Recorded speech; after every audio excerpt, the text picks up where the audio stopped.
not sure where he went for that Christmas music, but it's not bad. Not bad. It sounds like it might be a little blues, something you might hear, not quite New Orleans, but maybe Picayune. That might all work. Ron Nelson's with us this morning. Nelson Commercial Real Estate year-end checklist. Well, people talk to us, what should we do for, the end of the year's coming up? Should we be doing something, with our properties or, almost kind of in a panic situation, sometimes. And, in terms of just property upkeep, things like that, I can't really offer much in terms of what doing by the end of the year would be different than any other time of the year. But there are some like tax considerations and things to do and consider. And especially, with Trump changes, in tax laws and things like that, there might be some reasons to spend some money this year, versus waiting till next year. Because you don't know what next year's going to bring. And he's going to take a swig of water, ladies and gentlemen. Sorry, put that lid back on. I've been fighting a cough here, and that's all I need. Deja blue water spell for the record. Excuse me, but here's the best tax advice you can get from a real estate guy, and that is check with your CPA. I'm not Tim Ness. No. So you don't want to be listening to me for specific tax advice. For generalities, I say check with your CPA, but certainly kind of the same things we look at every year. Is it better to spend some money at the end of the year to get kind of the write-offs on this year's books versus next year? Kind of the same, sometimes in reverse, on the income side. Sometimes there are situations where you can defer some income into the following year. Your CPA can kind of give you guidance as to which year would be better to realize, income, things like that. So, again, best tax advice you can get from Ron Nelson, whoever real estate guy. Talk him. to your CPA. Yeah. And before the end of the year, too. Yes. Yep. You might need to do some things. Well, that, for a couple reasons. They're twiddling their thumbs a little bit now, as my CPA friends that are listening to this are rolling their eyes when I say that, but I tease them. But, certainly it's the calm before the storm. My guy told me, yeah, I'm good till about the 15th of January, and then it kind of ramps up, and don't talk to me because I won't return your calls and, all that. But, just some good things to kind of stay on top of your situation, tax with your business, with your properties and so forth. Out in the marketplace, openings, closings, always of interest. The Shopko thing surprise you? No, not at all. Shopko is caught in a bit of a squeeze play. They have, on a national level, 363 stores. They're in like 24 states, something like that. But you're against Walmart with 4,500 stores nationally. But they squeeze play, so that's kind of a Walmart. A typical footprint is bigger than Shopko by, probably at least half again. But then you get the other end of the spectrum, dollar stores. Dollar stores have just absolutely flourished in the last, 10 years or so. Why do you think that is? Well, it started in the 2008 recession, and retailers are closing right and left, and, kind of a cleansing of the system, so to speak. And, let's see what weak ones won't survive and what strong ones will. And the dollar stores just kind of thrived and, kind of the woodwork for obvious reasons. Clearly they, offer a value.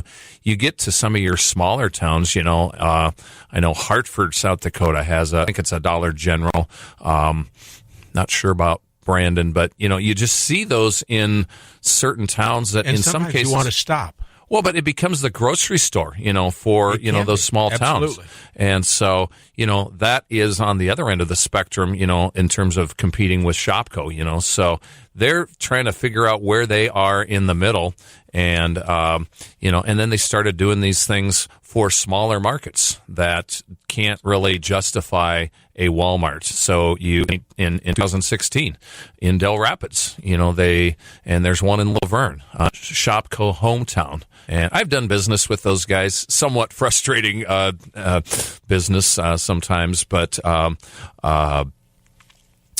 the Shopko Hometown, I thought, now that's a cool niche. It's in the markets that you're not going to have to compete, with Walmarts, but, didn't last. Del Rapids, that store's been open 2 years. They closed 4 of the hometown codes in South Dakota, 39, like I said, Natalie. They the next Kmart? Hard to say, but we're watching them. And so clearly that's of interest. Other closings that we've seen in our town, of course, Shalotsky's. Good restaurant. I love Shalotsky's. I was happy. It's the 3rd time they've been in town, and for whatever reason, it just seems like that one is tough to stick. And all I'm going to say in terms of my commentary on that one is just labor. I know that owner. We've talked to him, and he just said, that lane is so crowded in terms of just competition workers. I would notice that myself. I was a pretty frequent customer of Shalotsky's, and 20 minutes for a sandwich order. Come on, But that's just the frustration as an owner. You just beat your head against the wall. When you just can't do any better than that. With labor, and but another one that's opened just in the last couple of weeks, the Daily out at the Wedge, a property that we're doing leasing for. But I was just with the owner of that yesterday, and I asked that question. How'd you do from a hiring standpoint? What'd they say? And they, what did they do, I wonder? I said, why is that? How is that? How do you, stand out from everybody else who's crying the blues, in terms of, he said, we just attracted such a quality labor pool. And at least for something like that, it's kind of a different niche, and it's almost a culture thing. If you go into the Daily, it's all about healthy foods and just kind of different menu items. It's a break from, kind of some things you see everywhere else. And so for whatever reason, they just attracted, with their culture that they have there, a good group of workers, and it's a great place, and so you wish them well. Capriati's, another sandwich shop that opened. We've heard about the Prairie Berry, opening in the Western Mall. So, clearly good things going on out there. We talked, last week a little bit more about Dillard's. Back to the Shopko thing, just a couple other observations. Also in the news this week, they're closing their pharmacies in the Sioux Falls stores, but a name that is not part of our area, but a grocery store chain, Kroger. They're really more south, yes, and I think probably east. I'm not quite sure how high they go up. You travel around the country probably more than Winn-Dixie's. So they are taking over the pharmacies in 42 of the Shopkos. Again, I said there's 363 total Shopkos out there. So Kroger's is taking over some of their pharmacies, probably in the geographic territory that makes sense for them.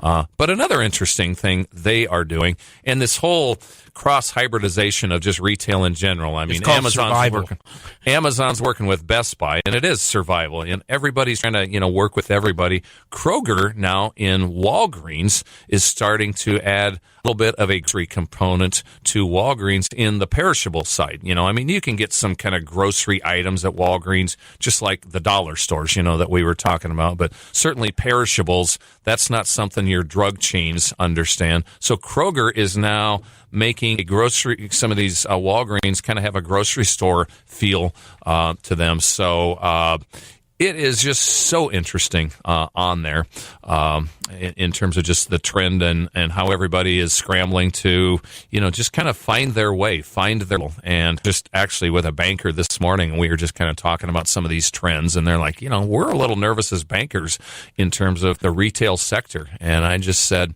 it's never going to return to what we call normal. We're never going to find a level and to say we reach a point where, from now on, this is how we do things. There's never going to be a from now on kind of a thing. We're going to always be in a constant state of evolution. So the new normal in retail is there is no normal. Till further notice. So things we're looking at in terms of deals out there, the Shalotsky space, great space. I love it. On 41st, it is a good location. So that's going to hopefully fill up fast with another restaurant operator. United Rentaling, that's kind of off the retail lane, but in kind of industrial. We are going our company under contract with a client on that United Rentals building, which is kind of a big deal. I'll just tease her out there. Okay. 41st and Ellis Road.